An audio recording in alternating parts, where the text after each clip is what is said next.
إلى حضرة محمد صلى الله عليه وسلم. الفاتحة. الحمد لله صراط الذين أنعمت عليهم آمين. إن الله وملائكته يصلون على النبي يا أيها الذين آمنوا صلوا عليه وسلموا تسليما. اللهم صل وسلم وبارك عليه. يا لطيف اللطفا أنت حسبي وكفى. يا لطيف اللطفا أنت حسبي وكفى.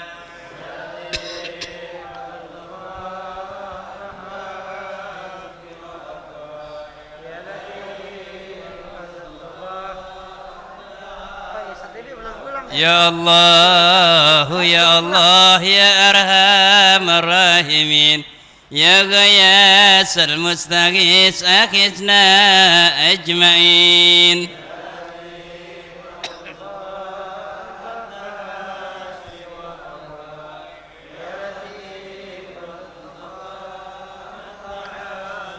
يا رحمن يا كريم أكرمنا والمسلمين. يا ولي يا ودود اكفنا شر الحسود.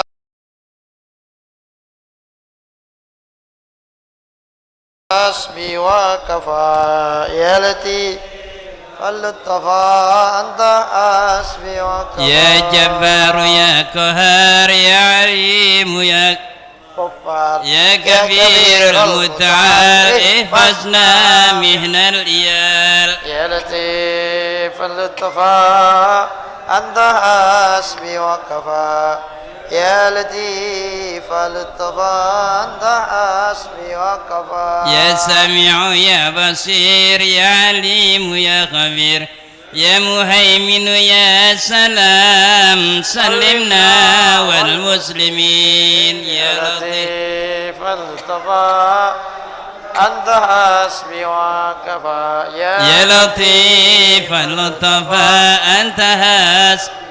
اللهم صل وسلم وبارك عليك. Assalamualaikum warahmatullahi wabarakatuh. Bismillah, salatu wassalam ala rasulillah Sayyidina Muhammad ibn Abdillah wa ala alihi wa sahbihi wa mawalah. La hawla wa la quwwata illa billah.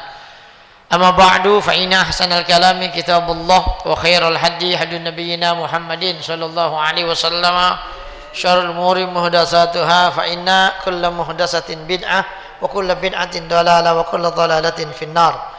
Wa fi sanadil muttasili ila al-imamil muallifi rahimahullahu ta'ala wa adama naf'alana bihi wa bi barakati ulumihi fi dharain amin. Ma'asyiral muslimin rahimakumullah, jamaah taklim Masjid Jami' Al-Mu'awanah, sama kita hormati Ustaz Haji Muhammad Yusuf Romli, Ustaz Yusuf Marzuki, Ustaz Muhammad Nafis, Ustaz Hilmani, Ustaz Samsudin, Ustaz Zaini Abdul Ghani, para sati semua hadirin jamaah rahimakumullah. Syukur alhamdulillah, malam hari ini dengan izin Allah Subhanahu wa taala kembali kita dipertemukan di majelis ini dalam rangka ta'lim. Mudah-mudahan hadir dan duduknya kita di majelis ini senantiasa kita selalu dalam lindungan Allah Subhanahu wa taala. Salat dan salam semoga senantiasa selalu tercurah kepada junjungan baginda Nabi besar Muhammad sallallahu alaihi wasallam. Mudah-mudahan kita semua kelak bisa berkumpul kembali bersama-sama di yaumil mahsyar di bawah naungan syafaatnya baginda Rasulullah sallallahu alaihi wasallam. Amin amin ya rabbal alamin. Sebelum kita mulai ta'lim, tayassudul Fatihah Imamil Fadil Syekh Kamil Muhammad Nabi Syafi'i Qadim Syekh Husain Allah Rish Muhammad Muhammad Samarkandi Sayyid Zain Yazim Rasulih wa lana faqa hadzal masjid ma'adid hasbi ila hadratin Nabi Mustafa Muhammadin sallallahu alaihi wasallam. Al-Fatihah.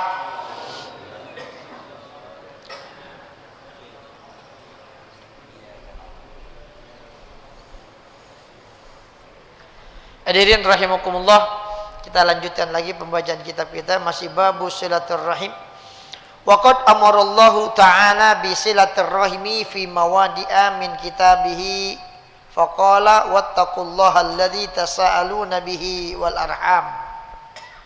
Dan sungguh Allah Subhanahu wa taala telah memerintahkan ya kepada kita semua selaku hambanya untuk menyambung hubungan silaturahmi di dalam beberapa tempat ya, di dalam Al-Qur'an. Jadi ada beberapa ayat-ayat Quran yang menjelaskan tentang perintah Allah untuk menyambung hubungan silaturahim ini.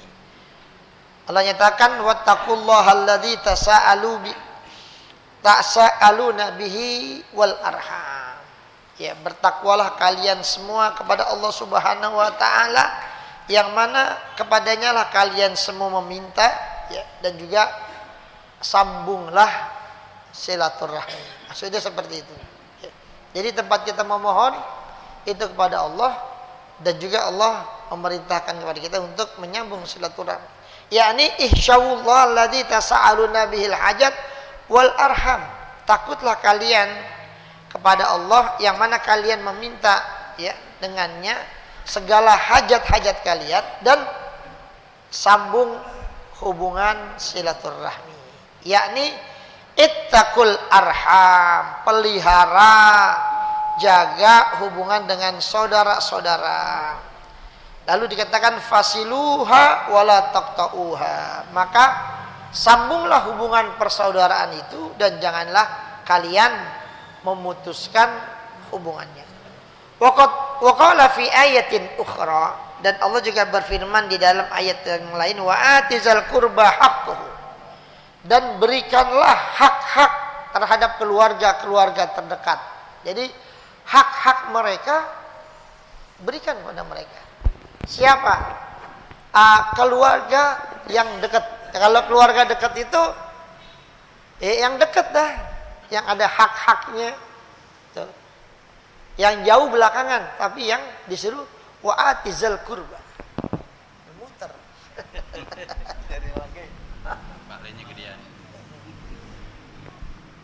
Ini hadirin jamaah rahimakumullah. Yakni a'tihi haqqahu minas silati wal birri. Yang dimaksud apaan? Adalah berikanlah haknya. Ya, hak mereka. Hak siapa? Hak keluarga terdekat. Apaan hak mereka? Minas silati wal birri. Dari menyambung hubungan silaturahmi, menyambung hubungan kekerabatan, dan juga berbuat baik kepada mereka. Ini makanya kan begitu. Sedekah itu kalau mau orang lain pahalanya satu, kalau sama kerabat pahalanya dua. Kenapa dua? Ada pahala silaturahmi di situ. Makanya kadang orang begitu sama saudara pelit, sama orang ada begitu nggak? Hah? Ada gitu. Kata saudara, abang kita mah manis jambu gitu katanya. Bang apa? Sama orang baik, sama saudara nggak kenal gitu kan, ada kadang-kadang begitu. Ya. Aku ngapa jadi begitu ya, bingung kita juga. Padahal harusnya sama keluarga itu lebih utama. Ya kan, kalau dia mau lebaran, yang mau bagi-bagi makanan, keluarga dulu kasih. Yang dekat kita punya saudara, lalu kemudian kita punya ponakan, kita punya enci atau punya apa itu, yang dekat itu diutamakan mereka. Ya, wa atizal kurba. Jadi yang dekat-dekat itu. Ya.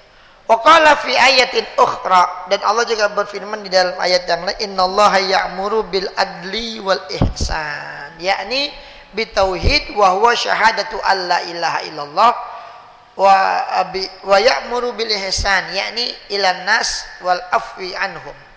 Ya, jadi sesungguhnya Allah Subhanahu wa taala memerintahkan kepada kalian untuk berlaku adil dan berbuat baik, yaitu menyuruh kalian tuh Allah bitauhid, ya, dengan menanamkan tauhid, ya, pelajaran tentang bagaimana kita mengesahkan Allah Subhanahu wa taala.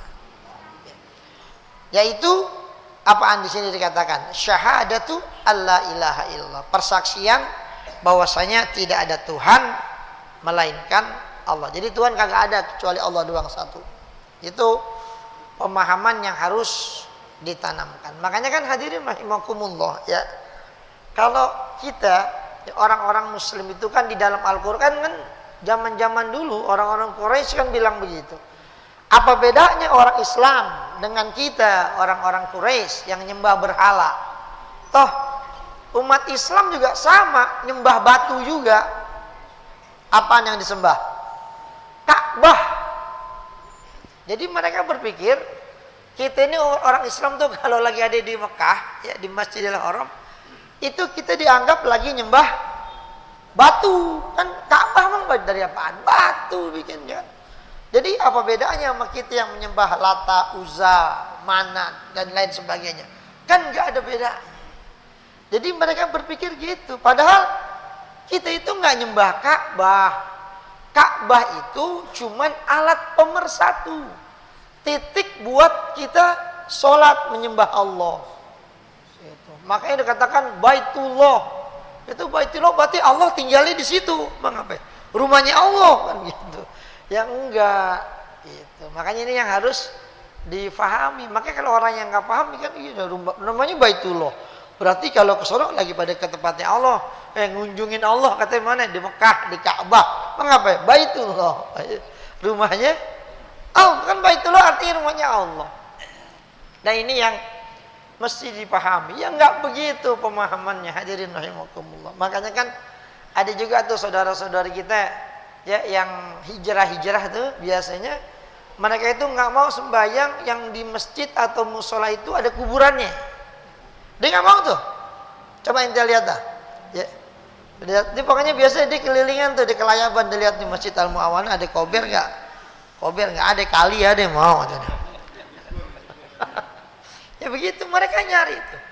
Maka ketika mereka dapati ya kayak modal Al Munawwar dah. Itu kalau orang-orang yang begitu-begitu nggak mau sembahyang di situ. Hah? Dia lewatin. Kenapa? Ada kuburan. Dianggap kalau orang sembahyang di masjid dan ada kuburan sama aja dia nyembah kuburan. Itu pola pikirnya begitu. Itu coba ente lihat dah orang-orang yang masuk yang tadinya ikut kelompok kita nih tiba-tiba ikut ngaji dah tuh. Yang model begitu-gitu berubah dah tuh. Ya kan biasanya jenggotnya mulai panjang. Celananya makin tinggi, gitu udah mulai. Nah, nih Romani udah kena virus nih teman kita. Udah mulai tadinya ikut ngaji, nggak kalau bang salam kagak deh, lain jenggotnya. Ini jenggotnya jenggot tauhid. Tapi nggak, ya sebenarnya sih nggak ada masalah pakai jenggot. Memang itu bagian daripada sunnah Rasul, nggak apa-apa gitu. Gitu. Cuman masalahnya begini hadirin, ya. Anatomi tubuh kita beda sama orang Arab. Nabi Muhammad kan bangsa Arab, bangsa Quraisy. Mereka itu emang numbu apa? Numbu jenggot tuh cabang segini. Model kayak Jiawi coba kalau pakai jenggot jelek. Kagak cocok gitu. Ya. Kalau orang Arab tuh mukanya kan hidungnya mancung-mancung tuh. Mereka ada numbu jenggot. Mereka kalau kita kan kadang-kadang nunggunya 3-4 lembar, 7 lembar, 8 lembar dipiara ada tuh. Ya Allah, enggak cocok, emang enggak sama. Makanya kan Nabi Muhammad kenapa jenggot itu masuk daripada sunnah itu karena anatomi mereka begitu. Nah coba kalau kita mesti pakai jenggot, nah repot kita yang pada kagak tumbuh susah. Gitu. Ada cambang sini. Kadang-kadang sama kita tuh saking pengennya nunggu cambang tuh, dia beli minyak macam-macam. Minyak kemiri udah pakai udah hampir 3 liter gak nambah-nambah juga. Lah emang kagak sama, beda darahnya. Makanya kalau dites tuh ketahuan DNA-nya. Ini kata DNA asli ini kagak numbuh gini gitu kan. Makanya kalau yang punya DNA ente coba ada orang-orang yang dia boros itu pasti kalau dites DNA-nya itu dia punya DNA sambungannya pasti ke tempat lain, kagak ke kita Melayu. Kalau orang-orang Melayu kagak liatin itu mukanya pada Haji Yusuf bener pada Jaini Abdul Ghani ada tuh cambang gini brewok kagak bisa. Ya, nah makanya kalau ada orang-orang kita tuh yang punya gitu, nah itu biasanya tuh kalau dites DNA-nya tuh dia pasti gen darahnya tuh nggak sama sama kita tuh. Pasti dia punya campuran-campuran yang lain tuh. Ya kalau kita paling gini jangan kayak Jawi dulu kan jenggotnya cuma 8 lembar Jawi ya.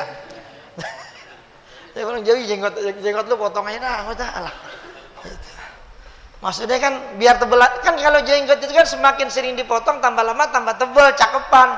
Ini kayak bulu jagung. Ente tahu bulu jagung? Tipis banget. Dirapatin. Potong. Nah, potong kan numbunya agak tebelan dikit tuh. Gitu. Ya kalau gitu kan jenggot panjang. Padahal Nabi juga nggak kayak gitu juga. Nabi itu jenggotnya juga dirapiin gitu, rapi gitu. Jenggotnya jenggot tipis, ya kayak artis-artis tuh jenggotnya tipis gitu. Itu hadirin jamaah rahimakumullah. Makanya kan ketika bicara sunnahnya jenggot, ya kalau kita agak susah. Itu agak susah.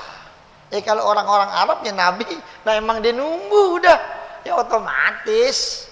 Ya mereka begitu, bagian dari, makanya kan kalau di kalangan ulama kita nggak terlalu, walaupun memang itu dianggap sebagai sunnah Rasul, tetapi di kita itu jarang pada manjangin. Memang kenapa ya begitu dah, kadang-kadang dilihatnya kayaknya kurang cocok gitu. Jadi dia pakai tapi tipis-tipis aja gitu. Kalau kayak Bang Salam nih, dia keren nih Bang nih. Ya, itu deh kalau udah pakai jubah, pakai udung-udung, pakai kacamata coklat, pakai tongkat, kita ajak ke majlis cium tangan sama dia. Dari mana nih? Dari Yemen gitu. Lah jogorogannya dapat. Ya kan, iya, hidungnya mancung. Di muka-mukanya ada nih. Mungkin kalau di tes DNA ada kayak darah-darah sononya nih. Lah orang kita banyak hadirin rahimakumullah. Ya, yang bergaris darah ke Sultan Hasanuddin, lalu ke Cirebon, banyak. Orang-orang kita coba itu lihat tuh. Ya, mereka itu coba dah cabangnya tuh nunggu tuh. Itu coba dah. Tuh di Guru Alif kan banyak tuh turunan-turunannya tuh ya, yang nyampe ke sono. Itu mereka pada nunggu tuh cabang sininya tuh. Gitu. Emang gen darahnya ada, saya bilang begitu makanya. Walaupun berapa keturunan ya tetap aja nggak hilang itu. Gitu. Ya. Itu hadirin jamaah rahimahullah, kayak orangnya. Dia kan di sini ya, dia pakai jenggot, dimodelin sama dia kan gitu. Itu Jawi. Jadi cakep. Kalau Jawi kan kemarin di sini doang tuh udah kepang. Kayak pemain Amerika TBD Alexis.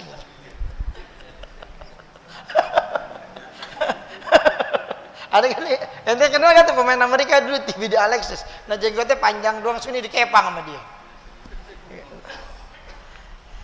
Ya itu hadirin jamaah yang dimuliakan Allah Subhanahu wa taala. Jadi seperti itu. Yang mau kayak jenggot ya pakai silakan. Niatnya apa? Ngikutin Rasul. Gitu itu Bang Salam ya. Ngikutin Nabi. Emang itu pernah ngelihat Nabi? Belum. Katanya begitu, ya udah dah gitu. Ya. Jadi persaksian bahwasanya tidak ada Tuhan selain Allah dan memerintahkan untuk berbuat baik, yakni ilan nas wal afi anhum, ya, berbuat baik terhadap manusia dan memberikan maaf kepada mereka. Gitu. Jadi nggak gampang marah lah, ya, gitu. Maksudnya begitu. Wa ita izil kurba, yakni ya'muru bisilaturrahimi, yaitu memerintahkan atau ngajakin untuk menyambung silaturahmi. Maka dikatakan fa'amara bi salasati asya summa naha an salasati asya. Maka kemudian memerintahkan Allah dengan 3 hal, lalu melarang akan 3 hal. Faqala azza wa jalla wa yanha anil fahsya'i wal munkar wal bagh. Ya, jadi yang Allah larang itu 3, anil fahsya, munkar wal bagh. Al fahsya al ma'asi, ya, perbuatan yang keji itu adalah perbuatan maksiat. Lalu wal munkar, perbuatan-perbuatan munkar itu ma la yu'rafu fi syari'atin wala sunnatin, ya. Jadi perbuatan munkar itu perbuatan yang tidak diakui bahasanya di dalam syariat. Artinya itu memang perbuatan yang enggak ada di dalam syariat, perbuatan-perbuatan yang dinamakan munkar, perbuatan yang ngelanggar. Lalu wal baghyu itu al istitalatu alan nas, ya, itu membuat permusuhan, menyebarkan fitnah, itu wal baghyu, ya, kerjaannya itu begitu, memprovokasi orang, ya, membuat orang jadi pada bermusuhan, bikin orang pada berantem, menyebarkan fitnah-fitnah yang enggak berdasar dan lain sebagainya. Ya'izukum la'allakum tadhakkarun, yakni ya'murukum bihadhil ayya'i salasah wa inhakum an hadhihi salasah la'allakum tadhakkarun. Ya, jadi Allah memberikan ya'izukum la'allakum tazakkurun, agar memberi pelajaran buat kalian, yaitu ya'murukum, memerintahkan kepada kalian dengan 3 perkara ini dan melarang kalian dari 3 perkara, la'allakum tazakkurun, ya, agar kalian bisa mengambil pelajaran, yakni la'al likai tattaizu, agar kalian itu memperoleh, mendapat pelajaran dari itu semuanya. Makanya hadirin jamaah rahimakumullah, nyambung silaturahmi, ya, ini menjadi agenda yang penting di dalam kita beragama Islam. Wa ruwiya an Utsman bin Maz'un radhiyallahu taala anhu annahu qala, diriwayatkan dari Utsman bin Maz'un. Utsman bin Maz'un ini saudara susunya Nabi, ya.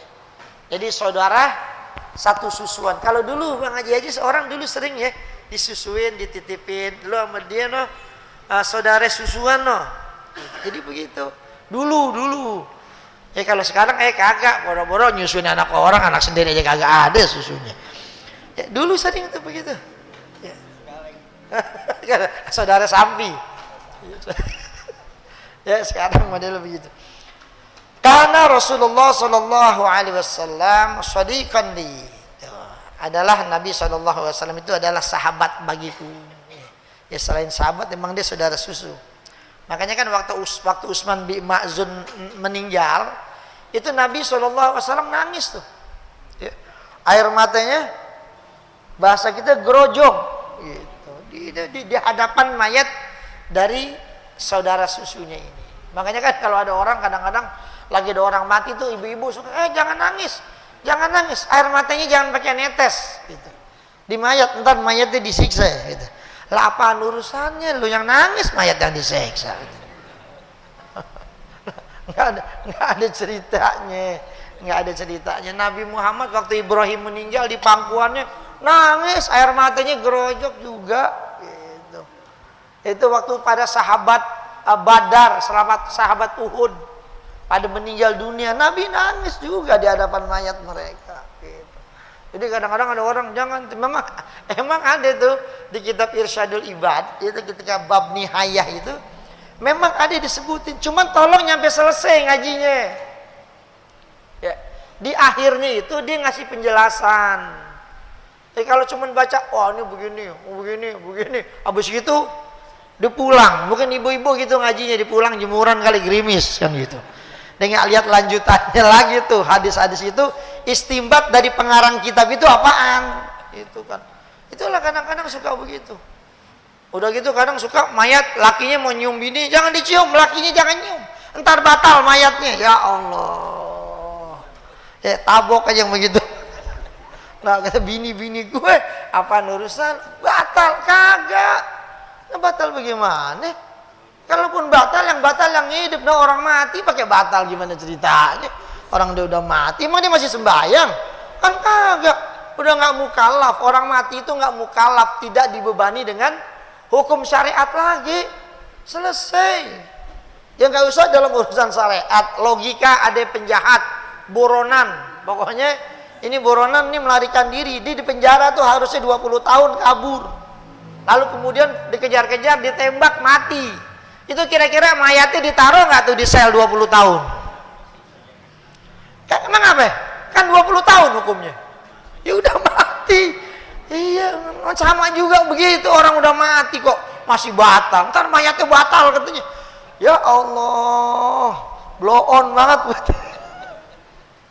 Tuh ngajinya bukan kurang selembar tuh, kurang 10 lembar yang begitu ngaji. Nggak apa-apa cium. Itu makanya kalau ada Ustadz Satibi ini dia kalau lagi orang mau dibungkus mayat itu selalu tuh dipanggilin keluarganya, ayo cium-cium semua gitu. Ya nangis itulah kadang-kadang saya sendiri dengar tuh ibu-ibu tuh kalau itu jangan awas tuh jangan nangis nyiumnya ya ntar air mata jangan netes, ntar bapaknya tuh disiksa sama Allah. Gua teh seksa apa urusannya? Wala taziru waziratun wizra umur. Nah yang nangis dia yang disiksa bapaknya. Nah wajar kan kalau Nabi bilang wajar kalau orang yang baik ketika dia meninggal, orang-orang yang hidup pasti nangis, sedih ditinggalin sama orang baik. Itu yang kalau model begitu yang enak penjahat enak kalau mati nggak ada yang nangisin. Kata untung gue jadi penjahat nggak ada yang nangis. Kenapa ya? Kalau gue nangis kayak dia habis dihubungin malaikat. Lah urusan apaan? Nggak ada urusan nangis, cuman mungkin kalau lagi nangis itu kan mayat kan pakai bedak ya, mati pakai bedak masih. Ya pakai bedak kan ya dibedakin juga, nggak tahu bedaknya bedak apa, herosin apa kita nggak mati itu tuh. Itu, nah takut bedaknya luntur gitu. Jadi kalau buat nyium nangis nggak ada masalah. Terakhir tuh biasa tuh ya sebelum jenazah mukanya ditutup cium dulu. Panggilin atau tuh bininya panggil. Tahu ada yang nangis di luar. Oh, ternyata bininya lagi. Wah, ada lagi bininya. Dikawin diam-diam kayaknya nih. Gitu tak. Ada nggak kejadian begitu? Ada. Gitu. Nangis lagi ngendong anak kecil yang dituntun, anaknya udah 2, ya Allah gitu. Ini siapa ibu? Saya istrinya. Waduh, kata bini yang pertama, waduh warisan gue berkurang ini bagi 2. Ya alamnya datang lagi ya Allah, bininya ternyata ada 3, kata bininya. Waduh, 1/6 bagi 3 tinggal berapa nih jadinya? Ya begitu. Ya jatah bini jadi bagi 3 kan gitu. Harusnya buat sendiri-sendirian.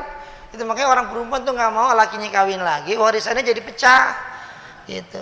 Jadi 2, ya warisannya bagi 2. Kalau harusnya dapatnya 1 miliar, arang gopek jadinya. Coba kalau sendirian. Itu miliar banyak.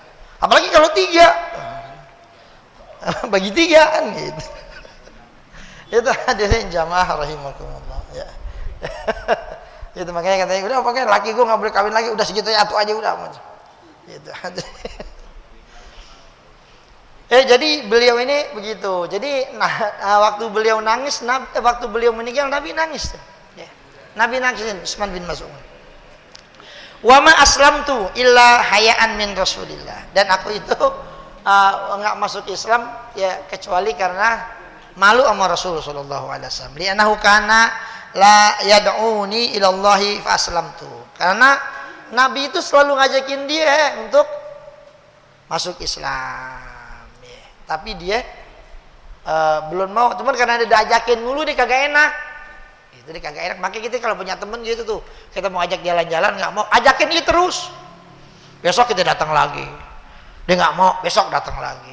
Besok datang. Lama-lama disewot, "Iya aku pergi dah," gitu. Kepaksa gitu. Makanya kan ada saudara-saudara kita tuh yang suka ngajakin sholat jamaah tuh, dia nggak bosan tuh, besok dia datang lagi ke rumahnya, besok dia datang lagi ke rumah. Akhirnya kelamaan, udah aku berangkat kita udah ajakin dulu. Orang ajakin kebaikan kan boleh-boleh aja. Jadi Utsman bin Maz'un gitu ya, Nabi kan disaudarain kan, waktu itu Nabi belum jadi nabi, agama Islam belum ada, jadi Utsman bin Maz'un belum masuk Islam ya begitu. Makanya pas sudah gede, emang dari kecil udah bareng, udah kayak saudara, emang saudara susuan. Makanya karena sodikon li, Nabi Muhammad itu kawan akrab saya, sahabat saya. Dia selalu ngajakin saya masuk Islam. Gitu. Akhirnya Pak Aslam tuh, walam yastakiril Islamu fi qalbi. Tapi walaupun aku masuk Islam, kata Utsman bin Maz'un, itu Islam itu belum bersemayam di dalam hatiku. Jadi belum mantep lah Islamnya. Cuman gara-gara gak enak sama Nabi Muhammad. Ya emang saudara susuan lagi, ya kan, sahabat akrab juga lagi dari kecil. Terus diajakin masuk Islam sekali 2 kali, akhirnya dia kagak enak. Ya udah saya masuk Islam dah. Tapi kata Utsman bin Maz'un, hati saya belum 100%. Gitu. Lalu kemudian fajalastu indahu yauman yuhaddisuni id a'rada anni faka'annahu yuhaddisu ahadan bijanbih.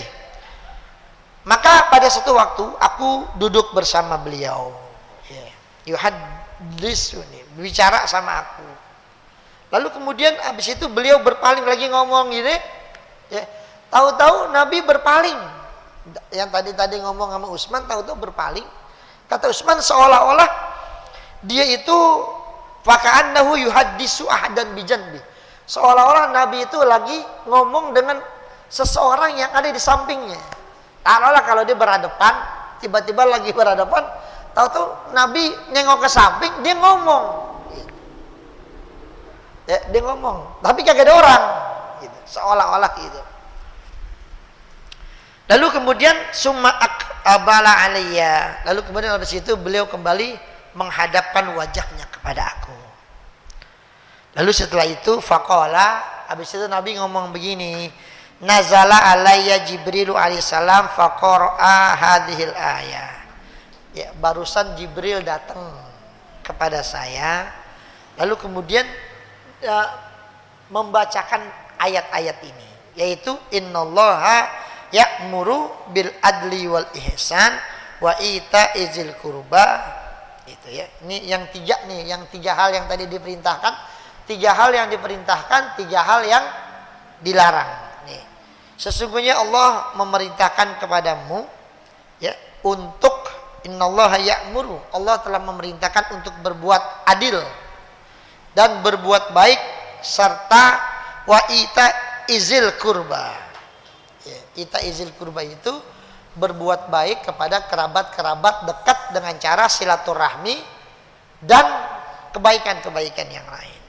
Ya.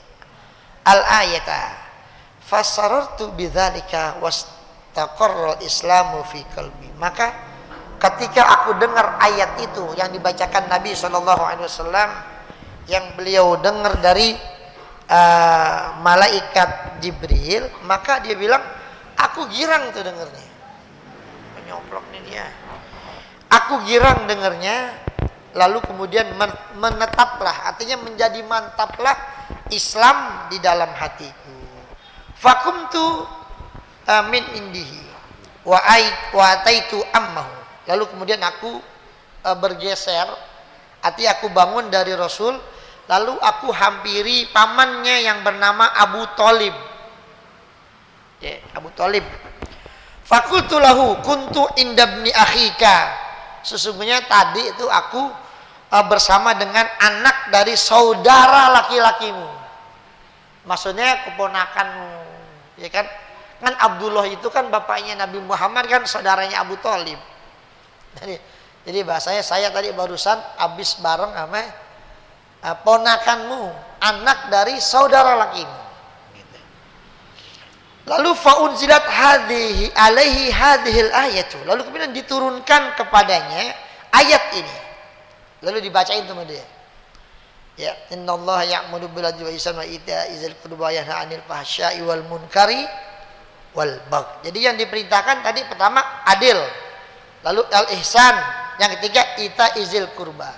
Lalu yang dilarang apaan? Itu tadi wa yanha 'anil fahsya'i wal munkar wal baghi. Jadi 3 yang diperintahkan, 3 yang dilarang. Lalu kemudian faqala Abu Thalib tabi'u Muhammadan.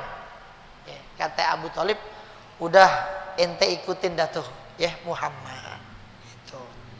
Tuflihu wa tarshudu. Maka kamu akan memperoleh keuntungan dan kamu akan mendapatkan petunjuk kalau kamu ngikutin Muhammad. Ya, itu masalahnya. Ya, Abu Thalib ngajarin kepada Utsman bin Maz'un agar ikutin Muhammad, tapi dia sendiri kagak ngikutin. Kan riwayat yang kuat mengatakan Abu Thalib itu belum sempat memeluk Islam. Orang pada saat mau meninggal aja Nabi datang, ya. Nabi datang. Dia masih nggak mau tuh mengucap syahadat. Lalu kemudian datang Abu Jahal dan lain-lain tuh kawan-kawannya juga. Ya. Sampai di kondisi itu, ya Abu Thalib masih belum mau mengucapkan syahadat. Ya. Makanya itu hadirin rahimakumullah. Lalu tapi dia nyuruhin orang untuk ikutin Nabi Muhammad. Wallahi inna ibna akhi ya'muru bimakarimil akhlak. Demi Allah katanya, sesungguhnya anak saudaraku itu, artinya keponakanku itu memerintahkan untuk bimakarimil akhlak, untuk menanamkan akhlak yang mulia, akhlak yang terpuji. La in kana shadikan au kaziban la yad'ukum illa ilal khair. Itu kata beliau. Sungguh kalau ia seseorang yang jujur ataupun dia orang yang pendusta, itu ia tidak akan mengajak kalian kecuali kepada kebaikan. Artinya Abu Thalib ini udah benar-benar percaya banget sama Nabi Muhammad dengan apa yang dibawa, apa yang diajarin. Dia nyuruh orang ikutin Nabi Muhammad, akan beruntung, akan memperoleh petunjuk. Muhammad itu apa yang dia katakan pasti semuanya baik, pasti benar. Mau dia orang benar maupun dia bohong. Makanya Nabi Muhammad itu seseorang yang bergelar Al-Amin. Ya, umur 17 tahun udah dapat gelar, 17 sampai 15 tahun tuh saya lupa. Itu udah dapat gelar Al-Amin gara-gara apa? Gara-gara meletakkan batu Hajarul Aswad ketika ada renovasi Ka'bah. Berantem tuh semua kabilah. Akhirnya Nabi Muhammad punya akal cemerlang, disuruh sorban digelar, naikin di atas, masing-masing ketua kabilah megang ujung sorban. Akhirnya semua kabilah mendapatkan megang, sehingga mereka semua merasa berjasa untuk meletakkan Hajarul Aswad kembali di posisinya. Begitu, emang bangsa Arab begitu, berantem mulu, gampang berantemnya. Makanya orang-orang itu paham banget bagaimana cara ngaduk-ngaduk orang Arab. Perang mulu dari dulu, coba kapan dah orang Arab kagak perang? Ya perang, turu-turuan, perang, emang begitu. Kabilah-kabilahnya itu begitu. Ya cuma gara-gara batu Hajarul Aswad ini bisa berantem dia urusannya. Iya begitu modelannya. Temperamennya rada tinggi, gitu jauh ya. Jadi kadang-kadang gampang disundut. Gitu. Itu hadirin rahimakumullah. Makanya kemudian fa balagha dzalika an-nabi sallallahu alaihi wasallam fi islamihi. Fatama'a fi. Lalu sampai berita itu kepada Nabi sallallahu alaihi wasallam. Dan Nabi itu sangat pengen banget, Nabi pengen banget Abu Thalib itu masuk Islam. Ya pengen banget.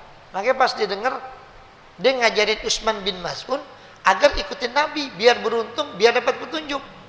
Gitu kan? Ya, orang Nabi Muhammad biar kata dia tukang bohong ataupun dia orang benar, pasti yang diajarin benar. Gitu. Tapi kan dia nggak mungkin bohong kan? Benar, Al-Amin gelar. Lalu fa'ata ilaihi. Lalu kemudian pas dengar gitu Nabi pengen banget nih paman, karena kan Abu Thalib ini ya, beliau ini membackup Rasulullah itu luar biasa itu. Orang-orang kafir Quraisy itu mereka nggak berani terus serang untuk nyakitin Rasul. Kenapa? Ada yang backup Abu Thalib. Ini tokoh-tokoh terkemuka dari kalangan Quraisy. Ya, jadi nggak sembarangan orang. Mereka juga nggak berani macem-macem. Soalnya kayak kita nih misalkan anaknya siapa itu? Ya Allah tuh anak badung banget, bandel banget. Anaknya siapa sih itu? Anaknya Pak Ustadz. Dia mau ngomelin. Salah. Gua nggak omelin. Lagunya kayak begini katanya. Serba. Ya, kenapa? Orang mandang siapa? Bapaknya. Nah Nabi Muhammad begitu juga. Mereka mandang siapa?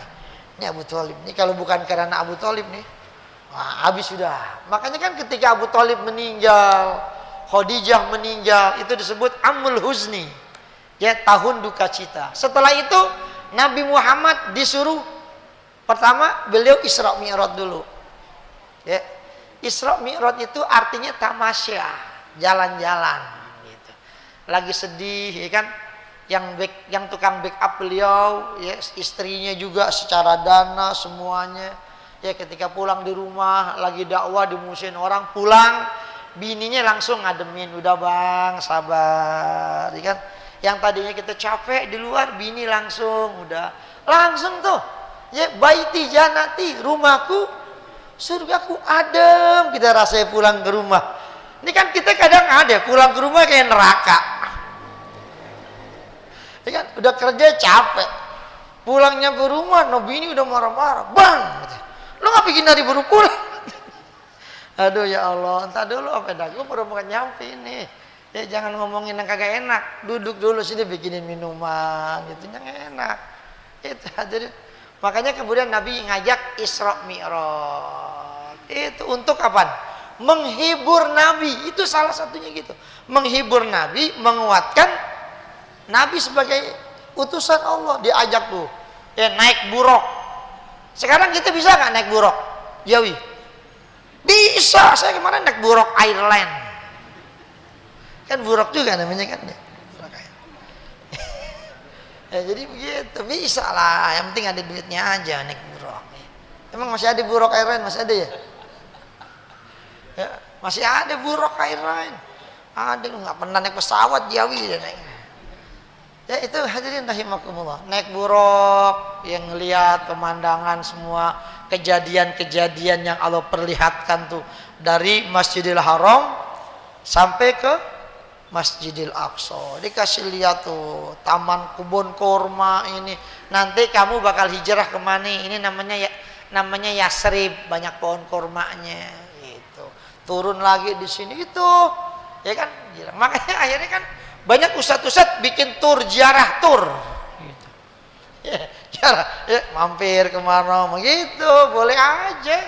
Sekali-kali kita kata ngaji di masjid dulu kayaknya bosen juga, enak juga kali kalau ngaji-ngaji sekali ngajinya agak jauhan dikit, nginep 2 hari gitu. Ya sih kalau kata pengurus, ya pengurus sih siap-siap aja asal bayarnya aja udah mau kan begitu. Ya kan? Itu hadirin rahimakumullah. Jadi kayak begitu, kumpul jalan, naik ke langit bertemu Allah. Itu jadi kayak begitu. Habis dari itu Nabi Muhammad hijrah udah gempuran semakin kencang dari orang-orang Quraisy. Karena Nabi udah gak punya yang backup lagi, nggak ada yang melindungi dia. Udah, akhirnya disuruh hijrah. Makanya Nabi Muhammad tuh pas dengar Abu Thalib ngomong begitu tuh, dia pengen banget nih pamannya masuk Islam. Soalnya ini pamannya ya belain dia nggak tanggung-tanggung, jiwa raganya dikeluarin untuk belain ini ponakannya. Tapi masalahnya kenapa dia belum juga mau masuk Islam? Tuh hadirin rahimakumullah. Lalu kemudian Nabi mendatangi beliau dan mengajaknya, wada'ahu ilal Islam fa'aba ayuslima. Tapi tetap dia menolak untuk memeluk Islam, kagak mau. Fanuzilat hadhil ayatu, lalu diturunkanlah ayat ini, innaka la tahdi man ahbabta walakinallaha yahdi may yasha.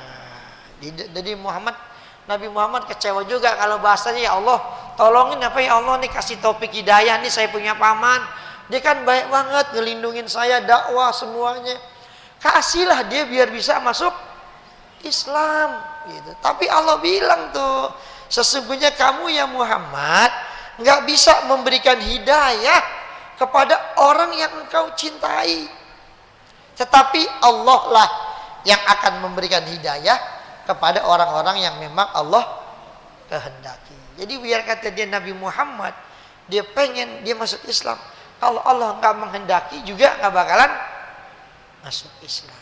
Tuh hadirin rahimakumullah. Ya, mau bilang apa?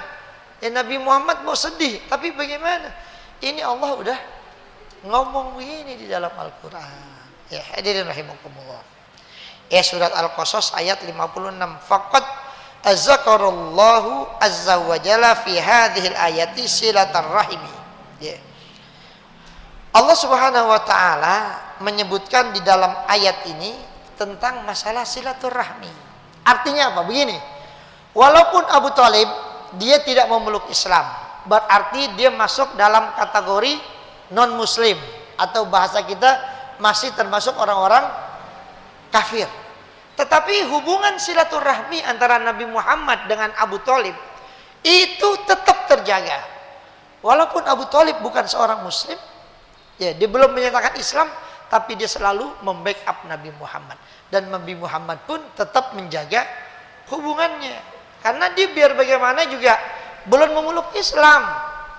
Sama ya, ketika Nabi Muhammad waktu mau hijrah, itu kan Nabi bayar orang sebagai penunjuk jalan dari Mekah ke kota Madinah lewat jalan-jalan tikus yang nggak diketahui sama orang-orang.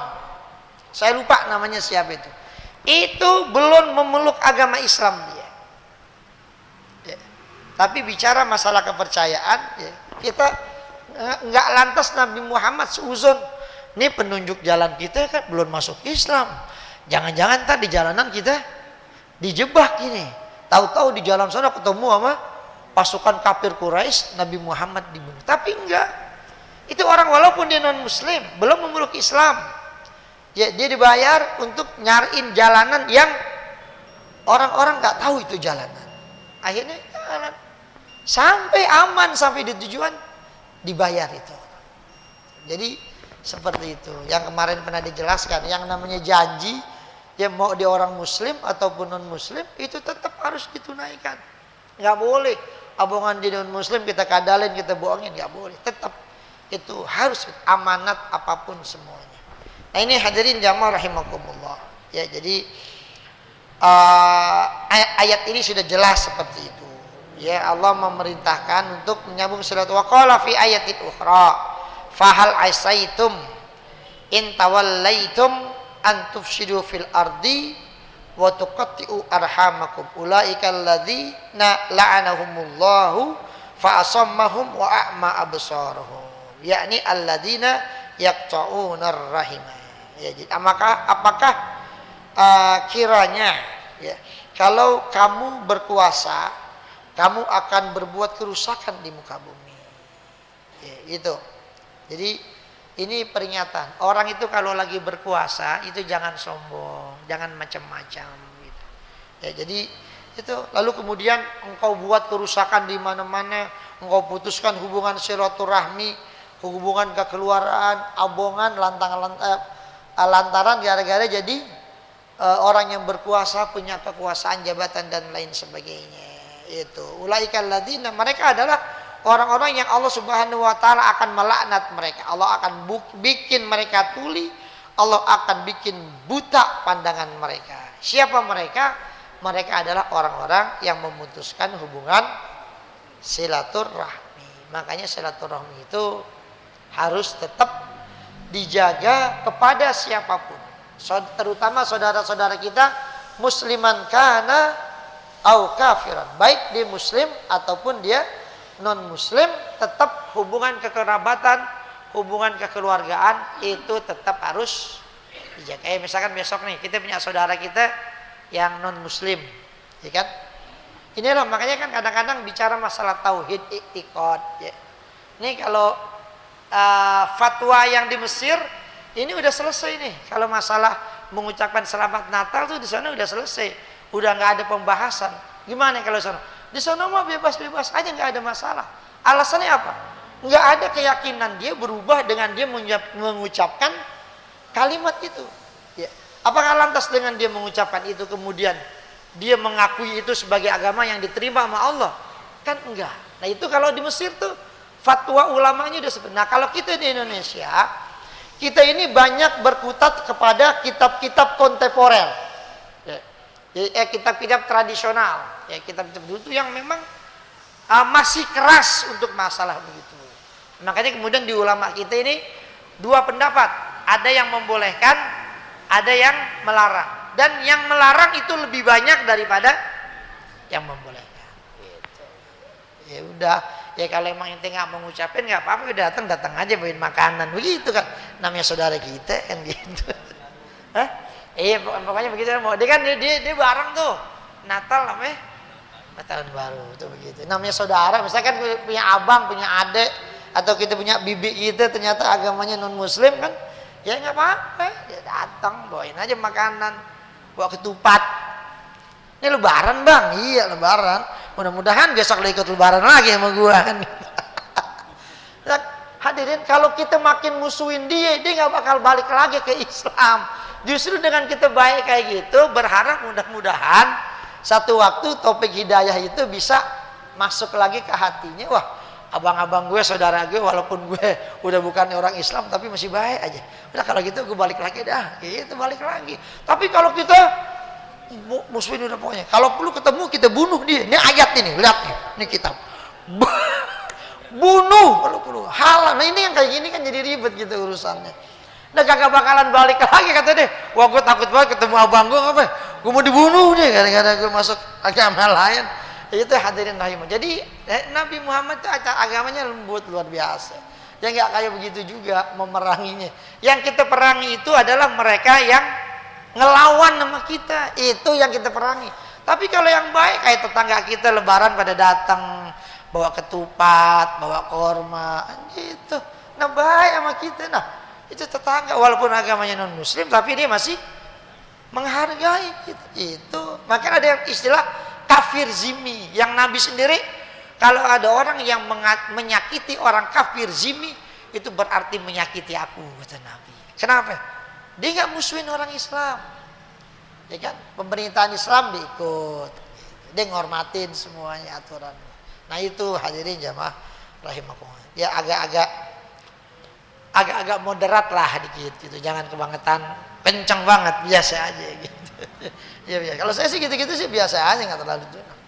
Ya kalau yang lain sih kalau urusan itu terserah nih. Kalau saya sih biasa-biasa, itu masalahnya saya nggak punya teman orang Nasrani itu masalahnya. Jadi saya nggak perlu ngucapin mau ngapain, teman gue kagak, paling jauh ini gitu jauh-jauh. Jadi bukan orang Nasrani, orang Islam gitu.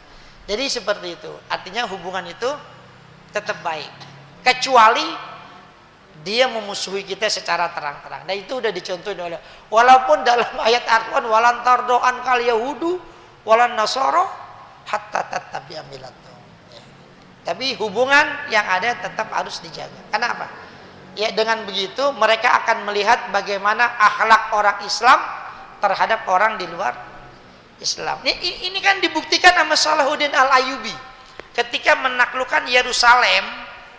Itu kan waktu orang-orang Nasrani menaklukkan Yerusalem, ya. Ketika King Richard meninggal, itu orang-orang Islam dibunuh-bunuhin semua yang ada di wilayah Yerusalem.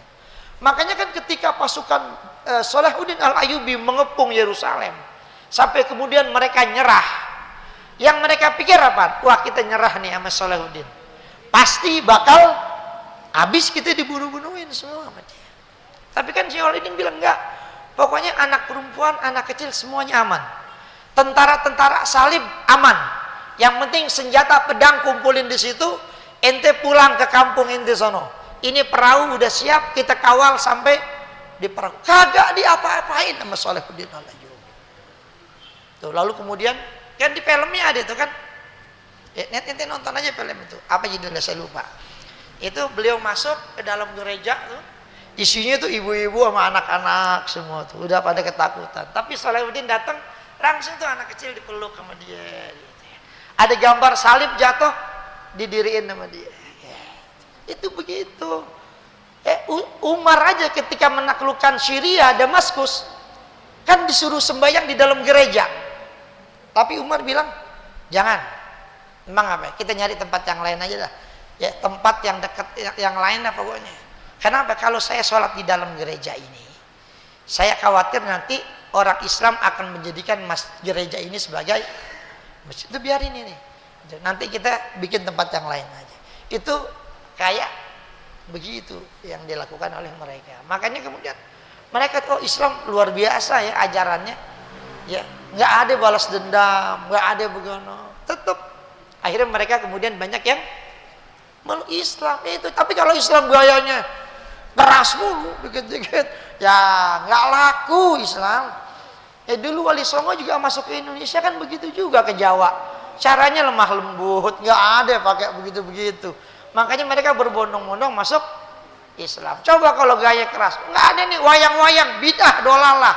Apa ini beduk-beduk buang ke laut ya.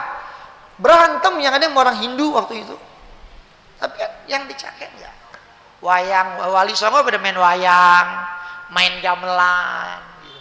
Cuman ceritanya dirubah oleh mereka. Ini ya cara-cara persuasif yang dipakai oleh para wali-wali. Hadirin rahimakumullah, itu aja. Hadirin, saya mengundang jamaah semua nih malam Minggu besok. Saya mau bikin acara tasyakuran khitanan anak saya tuh yang sering ikut tuh kemari. Yang gede badan itu, yang gendut. Dia sebenarnya udah minta sunat udah setahun yang lalu. Cuman karena badannya gendut, ya titiknya mendem. Jadi kata dokter, Ustaz ini belum bisa ini. Terus kapan dok? Tahun depan dah, coba balik lagi. Tahun depan balik lagi. Kata, gimana dok, boleh gak? Boleh, udah begitu. Lagi sunatnya bayar yang lain kalau orang gendut.